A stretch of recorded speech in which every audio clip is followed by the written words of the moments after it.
there's another kind of instinct that you need to be on the lookout for, and this one is a liar.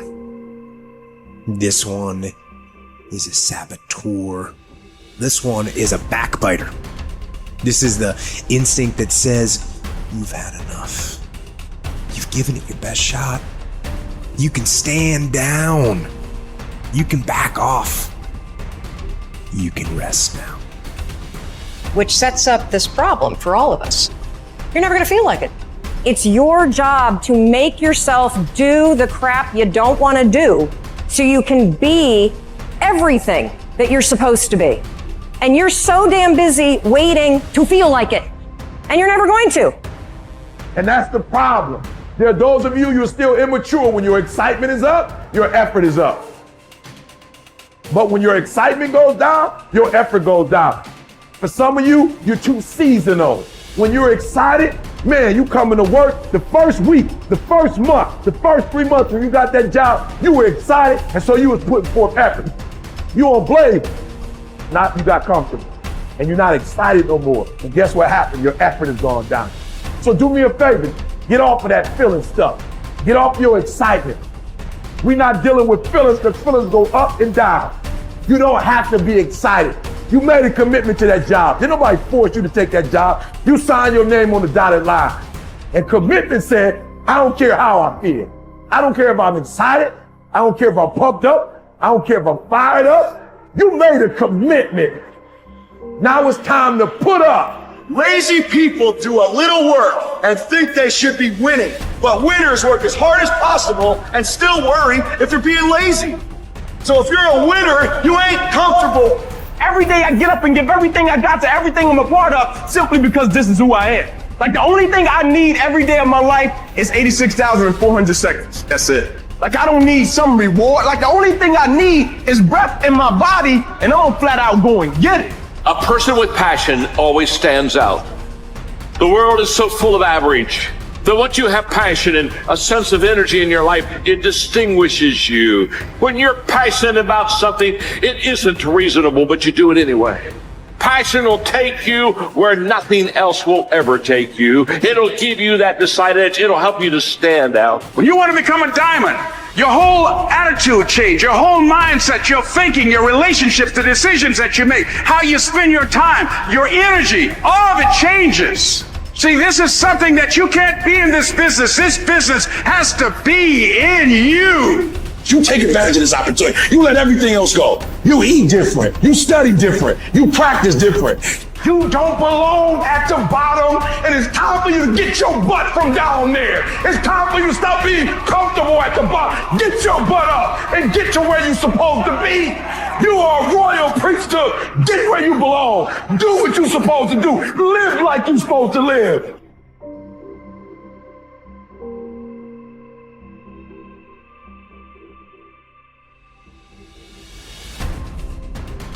Get better every day. Socrates didn't know much. There wasn't much he held for certain. But he was sure, he said, that we cannot remain as we are. It doesn't matter who you are. It doesn't matter what you've done. Nobody is as good as they could be. Nobody is perfect. Everybody can improve. There are few self-fulfilling prophecies more important or more dangerous than this. If you think you have room to grow, you do, and you will. If you think you're as good as you can be, you're right. You won't get any better. It has been said that Tom Brady, the greatest quarterback in history, the youngest and the oldest to win a Super Bowl, isn't obsessed with winning. That's not what he focuses on. He's obsessed with improving the accuracy of his touchdown passes in the fourth quarter. He's obsessed with getting a little bit faster at releasing the football. He's not willing to stay the same, even though that same is very consistently the best in the league. The process of getting better, that's his drug. That's the dragon he chases. That's how he is able to defy aging and all expectations. The Japanese word for this is kaizen, continual improvement. Always finding something to work on, to make a little progress on. Never being satisfied, always looking to grow. Revolution, transformation, That's what amateurs chase. The pros are after evolution. If the first step is just showing up, committing to doing something each day, then the next step is finding something to focus on getting better at each day. And in this, where cumulative improvement meets compounding returns, we can harness one of the most powerful forces on earth. Think about it. Most people don't even show up. Of the people who do, most don't really push themselves. So to show up and be disciplined about daily improvement. You are the rarest of the rare, and if improvement sounds difficult, how about just making fewer mistakes? This is what Gehrig's manager said about him. The secret to Gehrig's incredible trajectory as an athlete wasn't just his commitment. It was that he never made the same mistake twice. The guy who began his career blowing at least one play per inning improved to one mistake per game, to one per week, to one per month. To err is human. But to err each day is to become closer to the divine. We not only hold ourselves to a standard, but we ratchet the standard up as we go. Just as with weight training, what we're lifting should be steadily increasing with each subsequent workout. Our unwillingness to be satisfied with our performance, to be done with our progress, is what keeps us from plateauing. It drives us forward. Is it a little discouraging that we never seem to arrive? That our standards rise just out of reach of our abilities? Absolutely not. We move the goalposts so the game doesn't get boring, and more important, so it never ends. Ultimately, this brings us more pleasure and more satisfaction. We reach heights we'd never have been able to see otherwise. Do you want to be rotting or ripening? Are you getting better? Because if you're not, then you're probably getting worse. Anyone, whether they're a professional athlete or a house cleaner, can get better at their job. You can get better at being a person, a citizen, a son or a daughter. You can get better at how you think, how you focus, what you think about. Just as one person delights in improving his farm and another his horse, Epictetus would say, riffing as it happens on Socrates, so I delight in attending to my improvement day by day. He said this as a man who clawed his way out of slavery. He said this from exile. He said this as one of the wisest men in the ancient world. And still, he was focused on how he could get better every day, in every way. One can imagine that for Epictetus, this discipline would have been extremely helpful in those dark times, because it gave him something to focus on, something only he controlled, not his master, not society, not his station in life. But this discipline is also helpful in the good times too, preventing one from getting too cocky or complacent. It doesn't matter what the scoreboard says, or the bank balance, or the sales figures, or the headlines. You know whether you're getting better or worse, whether you're making progress day to day. And if you are, wonderful. If you know there is room for improvement, also wonderful. Either way, your marching orders are the same. Come what may, success or failure, fame or misfortune. A focus on progress lets us look ourselves in the mirror with pride and ignore all the commotion in the background. It's the journey of a lifetime. In fact, that's the way to think about all of this. How much progress could you make if you made just a little each day over the course of an entire life? What might this journey look like? Where might it lead if each bit of progress you made presented both the opportunity and the obligation to make a little more progress, and you seized those opportunities, you lived up to those obligations each and every time? Will you choose to take this journey? Will you continue on, even when you've reached further than you ever thought you could go? Or will you stop there? Are you going to keep practicing? Or have you decided that this is good enough? That you're good enough? Will you remain as you are? Or become what you're capable of? Because once you stop getting better, there's only one direction to go. Do the best you can. The Emperor says in Marguerite Yourcenar's beautiful novel Memoirs of Hadrian, do it over again.